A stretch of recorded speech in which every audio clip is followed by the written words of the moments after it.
All right, welcome back to the show, everybody. I'm your host, Mateo, coming at you on a Wednesday afternoon. The Lakers just had a game against the Charlotte Hornets where they scrapped and clawed for a 101-93 win on the road. We were missing our usual big dogs, plus Keith this time, but the Hornets were arguably more banged up than we were. They were missing LaMelo, Gordon Hayward, Terry Rozier, PJ Washington, and Malik Monk. Those are like five of their top guys. Despite that, they still brought a hell of a fight, and they didn't make it easy for us at all. It wasn't pretty, but this win meant that the 7-game road trip that we all dreaded didn't really end up too bad. We got it over 500, and we ended it at 4-3. And at times during this LeBron-less stretch, we didn't look like we were really capable of winning any games. Our defense was holding up, but the inability to make threes, make a clean pass and just run a freaking elementary offense, it just seemed like too much of a task for our guys. But I'd say we've seen some excellent growth, and I think it's going to make us more capable in playoff situations, especially guys like Schroeder, Caruso. They got to go through these growing pains. Losing LeBron is never good, but if your guys can work on their weaknesses for the big moment, that's still a win. So we're going to get into the game, but first I want to make an announcement. We've been calling this show the State of the Lakers. It was kind of a placeholder until we could think of something better, but I think today we've finally settled on one. So going forward, we're going to be the Lakeshow Digest. Talked about it with the producer, BK. Talked about it with Martin, other people. Everyone likes the word Lakeshow. I like the word Lakeshow. So we think Lakeshow Digest has a nice ring to it, a nice connotation. And to kick off this new era in the show, we got to have the one and only on, Martin Cadres. How you doing, my man? I'm doing good, man. Really good introduction there. And just, yeah, to second that, I really like the new name, Lake Show Digest. Like I told you earlier, anything with the name Lake Show in it, I'm in, man. I'm in. I know Lakeshow is just a reliable ass word, and digest kind of reminds me like Reader's Digest, but digest is also like you're digesting information, and I think it's a good, catch-all. But going to the game, man, what'd you think of that Hornets game? Let me get your thoughts. Yeah, you were really spot on. It was absolutely not the thing if you like a sexy win, but this is the big leagues, man. A win is a win is a win. We had guys out, they had guys out, and a great way to close and go to 4-3 on the trip, man. On this road trip, when I saw this road trip, 7 games, my expectation was 2-5. That's what I was looking at. I was thinking, you know what, we're gonna win 2, we'll go 2-5. I'll be really happy with 3. And look at these Lakers, man. They finished it 4-3. Had some really played some good teams. Finally get to come home. That's just how you fight through and play through adversity. I was not expecting a 4-win trip, so really glad that they finished strong. I know this was kind of the optimist outcome. I was more in the, okay, if we're looking this bad, like this clueless on offense, and we're going against generally healthy teams, we're looking at like 1-6. And I was bracing myself for that. 4-3, man, that's a great result. And I think we've seen a lot of growth from this guys. In terms of that Hornets game, though, I thought we had some really great performances from Caruso, from Kuz. Schroeder didn't really play a clean game, I'd say. There are a lot of frustrating moments, but he 100% contributed to the win. So the Hornets, you got production all around from guys. You got like every one of their stars scored in double digits, as you can see there. Our guys, it was just like, okay, no one's really having a good game right now, but we need to fucking win somehow. That was the fucking mentality, man. Damn. Shout out real quick, Brad Wanamaker. Godly, minus 26 of a plus minus. Look at that, man. 1 for 11. Wow, that's like you said. I'm seeing a lot of good numbers, but Wanamaker, that was a big difference. But yeah, didn't mean to cut you off. Go ahead. No, that's a good shout out, because sometimes when you see a really bad plus minus like that, it's just like, wow, how did you? Dude, minus 26. Yeah, that's bad. Okay. 1 of 11 though. He was gunning. He was just like, I don't give a fuck. It's me time. 23 minutes. I'm going to make these count. My question to you, Martin, who would you give game ball to? Maybe I'd split it between Caruso and Kuzma. Kuzma finally came through, man. I know his calf was obviously bothering him. He missed some games, but Kuzma was big time yesterday, dude. Made some big shots. He gave us energy. I could see him limping, so I know he was fighting through it. He had a crazy stretch in the second quarter where he Yeah. hit a step back three. Then he dunked it on a break. And like what you just said, Caruso, man. Caruso, what was it? Let me see his plus minus 21. It definitely Plus felt minus like that. God at it again. Look at that, plus 21, and it definitely felt like that. He had basically the dagger three at the end. He's getting his shot back. He's getting his defense back too. He was playing really good defense. So I'd give it to both of those guys. They played really well, and especially on a night when, that last night of a road trip, you're kind of just already checked out. You're like, man, let's just get the hell out of here. And they approached it with a good mentality. They held another team under 100. So shout out to those two. Good, really good team effort all around. I know it takes a lot of mental strength to push through and just buckle down and be like, okay, this is the last win of the trip. Right. We all want to go home, but we know our position in the standings and we want to, have something to show for how we feel like we're improving. And they fucking got the win, man. Caruso had 2 clutch threes in that fourth, and Kuzma, he had that second quarter stretch that could have been bad for us if it didn't happen because we were down 10 Right. plus. And then shit was looking really hopeless. And Kuz literally just had a Kobe / LeBron moment. Give me the damn ball. And he just jacks up a three, goes in, and then he gets good positioning in transition, and just gets a monster dunk on Bismack Biyombo. That was really good to see, man, because as much of Kuz has a reputation of a streaky guy, it seems like he doesn't get on that many streaks. And it's kind of because of his team role, limited opportunities with AD and Braun there, but hoping to see a little more of that. He had that 25-point game against Sacramento in this first game of the road trip. And that's when I thought, oh, he might have some good games. Now he didn't have a 25-point game every night, but we got some good efforts from him. He led the team in scoring with 24 points tonight. But I want to agree with you. I think you got to split it between Caruso and Kuzma. 13 points, 3 of 5 from 3, 4 of 6 from the field overall. Really fantastic defense. And I got to say, man, I feel like since the Nets game, we're seeing some improved facilitation from Caruso. Have you noticed anything like that? Yeah, I would agree. He's, we talked about Caruso and before about how, he is a good player, but he's limited. But he has been better as a playmaker and as a facilitator, especially now because it's not fair to just say, well, LeBron's out, so now you just need to be this really awesome playmaker. That's not fair because, he knows his role, and that's, it's playing alongside hopefully a healthy LeBron. But in the last 3 games of this road trip, he definitely stepped it up. So shout out to him. Yeah, I know, because Dennis was really getting attacked as the main ball handler. These coaches all knew it. We've been talking about it on the podcast. In the Miami game, they trapped the shit out of him. Thibodeau, great defensive coach too. In the Knicks game, he just really attacked Dennis. Caruso got the same attacks. They know that Caruso isn't the kind of stable ball handler that LeBron is, or he can't really handle the ball pressure like one of the top players in the league. They attacked him, and Caruso was making the skip passes, and he wasn't turning over as much. I mean, turnovers were a big problem on this trip, but that was kind of inevitable. So I view that as like, yeah, whatever. We got through with it, and we got an over 500 record on this trip. It wasn't the cleanest game, man. It was very frustrating to watch. But I also want to shout out Dennis Schroeder too. I kind of alluded to it in the intro, but he didn't have a clean game. But in the stretch of the fourth, there were a few moments where the Hornets were threatening to take the lead back. It was within one possession, or they were just down by one, and Schroeder hits a major 3. He also assists Caruso on that game-sealing 3 too. So shout out to Schroeder. He's been ailing since that Nets game because he fell down and hurt his back. But he was able to just get the fucking win. That's kind of been the theme of this trip, man. Just get the wins. Everyone knows we're underhanded.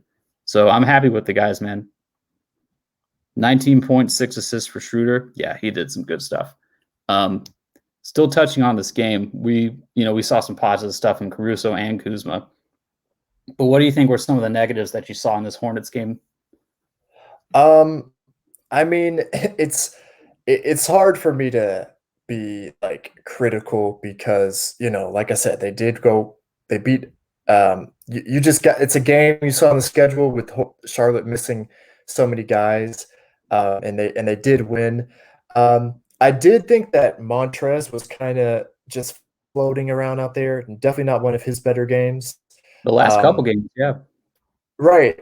So, if there was something for me to nitpick, I'd say Montrez definitely did not have a great game. I also and the turnovers actually. I thought, we did, thank goodness they won, but a little too many turnovers. Let's make sure we bring that down. Just protect the basketball. Take care of the ball. Um, and yeah, so I don't really want to nitpick too much. They're probably tired as hell, and that's a long way to travel on a plane and going through all these cities, and they got it done. But hopefully Montrez gets his juice back coming home to LA, and hopefully they uh, stop turning the ball over. Too many turnovers. Montrez was a thing for me too. And my mentality about it is also the same thing. End of a road trip, they got it done. These guys, Trez, he knew he wasn't really playing that well. He didn't really finish with that many points, I don't believe. But this Right. game, I kind of wanted Andre Drummond. The situation was right for him to fucking do some damage. Yeah, because that's a good point. they're missing a lot of their perimeter guys, but they're just not a strong guy. They're not a strong team in terms of their front court. They got freaking Cody Zeller, freaking 6'10", Alex Caruso looking guy up there. Drummond should be abusing this guy, man. Right. Drummond only finishes with 4 points, but 12 rebounds on the night for him. So he got the job done with rebounding. But still, I thought the paint protection in this game was not the best. And who knows, maybe Drummond's still dealing with his big toe, growing back, his big toenail. But I wanted to see a little bit more from Andre Drummond. I thought you could see the frustration on his face, really. He'd lose a 50-50 ball or the ref didn't give him a foul. You could see the exasperation. And there's actually a moment where Wesley Matthews kind of consoles him. I watched the post-game thing, and he mentioned that, yeah, this is some of the worst offense I've been playing my entire career. So he's kind of acknowledging that this ain't normal for me. This is something I got to work through. And, he's coming to a new team and everything. So hopefully he figures it out. We got 10, 15 games. I'd like to see Andre make a few more strides on that end too. Right. Same. Mm-hmm. I think that kind of wraps it up for the Hornets game. But before this game, man, you and me were getting into an interesting conversation about a very polarizing topic in the Laker Nation: the commentary of Spectrum analysts Billy Mack and Stu Lantz. So I'm kind of indifferent when it comes to them. I've got great memories of them with the 2008 to 2010 championship run, especially. That's when I really started getting back into Lakers. But there's a lot of people that kind of can't stand these guys sometimes. So I wanted to hear your perspective on it, man. Floor is yours. A lot of people, aka me. So here's the thing. That's actually a good time frame. Look at the guys. 2008 to 2010. To me, they gotta go. They're fossils and they're dinosaurs. And I do not like the color commentary by Stu Lantz or Billy Mack. And I listened to other games around the league. And just for people wondering, if you want to listen to the best commentator, it's that guy on the Hornets. He is out of control energy and excitement, which is a good segue because I just played the Hornets. But yeah, I just don't like what I'm hearing from those two. I'm old as shit. So I remember Spiro Ditas was our guy for a little bit. I miss Spiro Ditas. And I just get this feeling, man, that Stu Lantz, I'm going to talk about him for a second. Dude, you need another trademark coin phrase besides noise, when he says that was noise. Right. And it Stu Lantz treats this job like I treat my job. He's clocking in and he's clocking out. Dude, you're the color commentator for the LA Lakers, okay? You're flying on a private jet around the entire country, seeing the best athletes in the world. Stop acting like it's just a job for you. No, I'm allowed to bitch and complain because I work a 9 to 5. You can't, bro. You're Stu Lantz. You're the announcer of the Lakers. And Billy Mack. I'm not done with you either. Billy Mack. Good times, Jack in the Box. Dude, we are so played out. We need some fresh voices, in my opinion, like some guys under the age of 50, please Lord, that can give us a new perspective. And look, I love the Lakers. That doesn't mean I'm not allowed to be critical of things like this. Like, it's my favorite team, but I also can voice my displeasure with our play-by-play guys. And speaking of, just look on the other side of someone like Mike Trudell, who is by far and away one of the best reporters in the NBA. And he's one of the best follows on Twitter. He's one of the best guys with news. He's one of the best analysts. Like, just look at a Trudell. He's been with us, I want to say, damn near 10 years. It's been a long time. But that's my rant on Billy Mack and Bill McDonald and Stu Lantz, man. I know you said you're indifferent, so I want to hear what you have to say. I just don't get super pissed at him. I think it's kind of funny when other people do, because people rage. And when I say other people, you are included, but it feels like 3/4 of the timeline is also ripping into these dudes. More so Billy Mack. Whoa, LBJ. Whoa. Whoa. I agree with you, man. I chuckle when that happens and be like, oh, people are gonna be mad right now on Twitter. It just doesn't bother me that much. And I think I'm in the minority here. I think Stu actually, he watches all 5 guys on the court on each side. Like, he does talk a little bit of X's and O's, but I agree there could always be someone better. And, you know, a funny story. I was watching the highlights just from last night's game for Lakers Hornets, and on the official NBA channel, guess who was doing the commentary for him? The Hornets. Because the end, like the whole time for the highlights, they're like, okay, so we can do the Lakers commentary or the Hornets commentary. Nope, it was Hornets commentary the whole time. And man, shout out to them, because they're really rising stars in terms of their announcing team. Yeah, I don't know, he's great. But everyone just kind of agreed that, oh, this Hornets guy, he's like the best in the game right now. And I was even getting excited at some of the plays of these guys dunking on the Lakers, because they do act like it's the greatest moment of their life when it do when something good happens for the Hornets. And it's like, hey, not a lot of people get that excited about the Hornets. So it is kind of cool to see. Yeah, Billy Mack doesn't really bring a lot in terms of analysts. That's more Stu's job. Billy Mack is like the catchphrase guy. I just get chuckled because of how angry people get at it.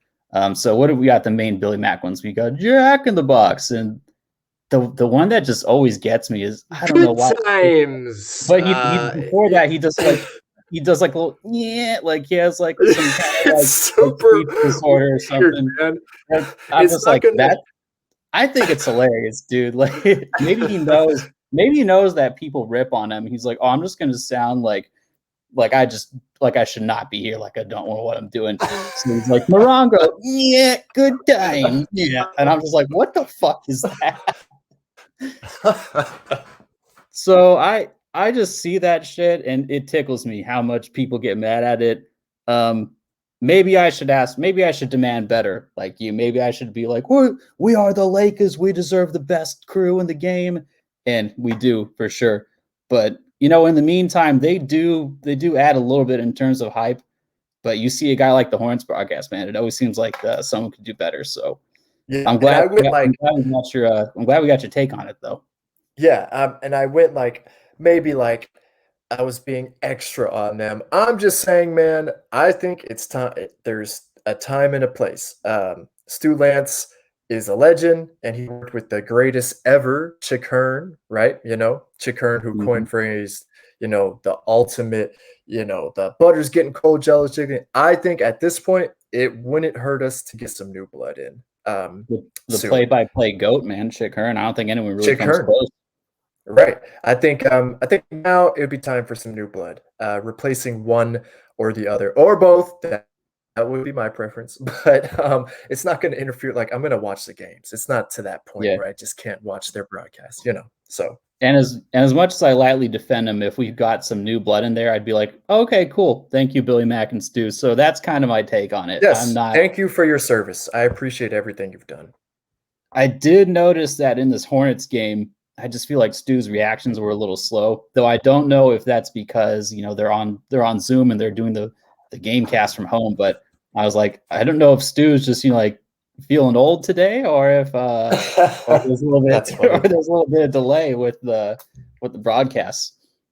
So yeah, man, I'm okay with them right now. They'll finish out the season. They'll probably stay a little longer than they should because of the clout and the everything they've built up within the organization, man. But Right. yeah, it's good to hear your perspective on it because it's always good to hear differing perspectives, man. But Thank you for letting me talk about those two. I know you needed to get it off your chest, but back in 08 and 2010, did you dislike him then too? Or do you think the performance has just like fallen off a cliff? I just think that like I said, it's like the time has come. I like Stu Lantz has been around for a real long time. Since obviously, like I said, at Chikern, and I remember the Kobe years, the last great teams we had when we won with Pau Gasol, 2009, 2010. I think at this point, like what would it hurt to bring in a fresh voice? Speaking of legends, me and you we're living in LA and we're both Dodgers fans, right? I think everybody was super, nervous and skeptical about Vin Scully's replacement. Vin Scully, literally the GOAT, right? The greatest announcer ever. And the Dodgers hired Oral Hershiser. If you're from LA, you would know. And this guy, Joe Davis, I think his name is. And complete opposite. I love listening to a Dodgers game. I love these guys. I love when Hershiser talks about something, when Davis does. So to me, it's just time for Billy Mack and Stu Lantz to kind of be replaced. They've been with their announcers for a long time. I think we need two new people. You know what's funny though? Yeah, they really hit it out of the park with Joe Davis, man. But when I think of how they replaced Vin with Joe Davis and Oral, they have a great dynamic themselves. But great dynamic. Yeah, Joe is also someone who treats a good play on his team like the best thing that ever happened to his life. You made a good point. Bill and Stu do treat it like a 9 to 5 sometimes. Bro, it's like a job, and sometimes they are like an old married couple. They're like literally arguing within themselves. I'm like, yo, be professional. Like they are like an old married couple sometimes. That's just my take, man. I know. I will continue to be entertained by it. And just the last thing on this. Did you know that Stu Lantz lives in San Diego? So when he's going yes, no, go ahead. No, I want to go ahead and finish because I think I know what you're about to say. Go ahead. I'm just going to say that Stu Lantz lives in San Diego. And if you're not familiar with the Southern California area, San Diego is about 2 hours without traffic. But with traffic, you're in traffic for like 4 freaking hours. And so if this man has had to drive from San Diego, every day when it was non-corona times to go down to Staples Center and whatnot, even during corona times, I think they still had him in the in the building. Shit, man, that would affect your job performance if you're driving that much, I'm glad you brought it up. I thought you were going there and you did. Okay, so that's what you thought I was going to say? Yeah. I thought you were going to talk about San Diego. Yeah, it's true. I know. I recently learned that, and I was like, oh, God. But he's also like, this is also my dream job, so I'm going to keep doing it until they tell me to leave.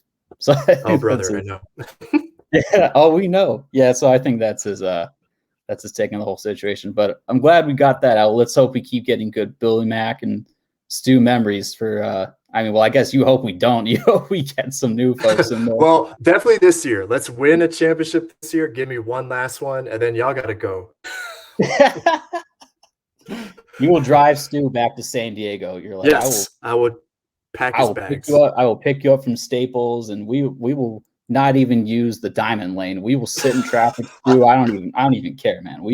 You're going back to San Diego, and I'm tucking you into bed, and I'm locking your door. Right. You can't. All right, so I'm glad we touched on Billy Mack and Stu. We have a game against the fucking Celtics on Thursday. So Celtics on a 4-game win streak. They've had one of the most up and down years out of every team in the league, but they're actually playing decent basketball as of right now. They have wins over the Knicks, Nuggets, and Blazers over this 4-game stretch.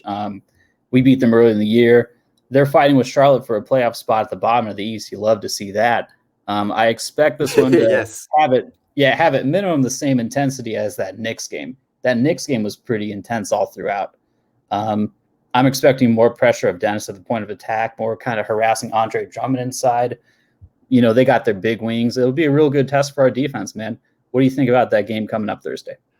Yeah, pretty excited. Obviously, it's Lakers Celtics. I hate the damn Celtics. I would love to I think this is number 2. Yeah, this is it. So this is our last game. I'd love to sweep them.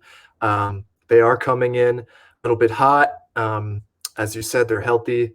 So interested to see how they match up with us. Hopefully Markieff can play. I know he missed the last game. We're not going to have an answer for Tatum. He's just too good. Hopefully we can just contain him. But we got also now. This will be a test for new and improved Cruz. Although who's going to take Brown? We got I don't know. We'll see. Markieff is going to have to take one of those. He's going to get burned. Right. Markieff's game is, at this point of his career, it's just more offensive. He's not a defensive guy. So, Tatum and Brown, they're going to do their thing, which is okay. We can still win. You just got to control the other guys. And I think Drummond needs to have a big bounce back game. Also, Montrez. I really hope that Drummond and Montrez have big bounce back games because, nothing about the Celtics post defense really scares me. It's Tristan Thompson and Daniel Tice. And they lost Tice, actually. I think they traded him. Oh, they did trade Tice. Yeah, they did. So they don't even have big white boy in the middle. The white guy. So I really hope that Montrez and Drummond have bounce back games, big bounce back games. I know those two are in need of it. Let's see if we come out with that, defensive intensity and just really clear communication. Because if we're just locked in from the get-go, we can really hang with anyone, man. We kicked the Nets in the teeth and we just buried them because we were hyped up for that game. We are coming off a one-day arrest off of a big road trip. We might see a little bit of a hangover there from their perspective. Yeah. Let's see if they can just rise up for the Celtics, man. Looking forward to that game. That'll be a big Thursday night one. But my thing about this season, it just sucks how injured everyone's getting. Every marquee matchup is meaningless, especially having to do with the Lakers, because I want to see how AD and Bron and all our new guys look against like the Jazz or the Suns or the Sixers or the Nets or the Bucks or these Celtics, and we haven't seen any of it. We got that one game with AD and Bron against the Celtics, but it's been a horrible year with injuries, man, and it's all kind of crescendoed with the Murray ACL injury because that's been one of the worst ones to happen. So even though Denver was much more dangerous with the Aaron Gordon trade and stuff, you still don't want to see an opponent go down like that where their star's future is in jeopardy. Their year is done. I mean, Jokic might wrap up an MVP if he just gets his numbers. At this point, he's probably going to wrap it up. It'll be him and Embiid. But the injuries suck this year, man. It does. You got any thoughts on that, the injuries and everything? Yeah, I mean, there was an article released, I want to say maybe 30 minutes before me and you hopped on to talk. I think I read that from Baxter Holmes. Tonight, about the GMs being concerned about injuries and the injuries happening. And it doesn't take, a brain scientist to see why, man. It was the short off season, the owners, the NBA owners and Adam Silver just trying to get us back and running after the bubble because of how much money they lost without fans and in the bubble. And you see the effects, man. And like you said, culminating in Murray, who was just playing great. Jamal Murray tearing his ACL, and that just sucks. And, something that I thought about actually today when I saw the news about this article, I was thinking, isn't this just going to happen again? Because the NBA Finals this year don't end until July 20th, late July, which means that if my math is right, that means that the season is going to start in October. So the two teams that go to the finals, they're going to have August and September, and it's right back to it. And it's like, damn, did we not learn anything? So I just hope guys stay healthy. It really has been one of the more disappointing regular seasons that I can remember in my entire life because of the injuries and the guys being out with COVID protocols. It's been it's been a serious bummer, man. Yeah, I know it has been probably the most disappointing regular season I've experienced, man. And I Mhm. mean, the only people really enjoying it are probably the Jazz, the Suns fans, because they're having big years for their respective squads. But as a whole, dude, it sucks, man. Another point about the having to agree to a short off season. The thing is, the players and the Players Association had to do it too. They had to sign off on it. But it's That's also true. it comes down to them not not wanting to renegotiate a contract, I believe, with the league, because they need to play their minimum number of games to get their full money that they were owed. So I think the players, of course, they don't want to have all these compacted games, but they had to do it because just for the sake of everyone's money, they wanted to get what they were owed. So it Got it. really comes down to TV executives, and then you get into the territory of like, oh, should TV executives have considered the health of the players? Sure, in an ideal world, yeah, but I don't know if TV executives are going to be the most morally sound people when it comes to Right. the well-being and health of people's careers. So it's just a shitty situation all around, and we just got to get through it.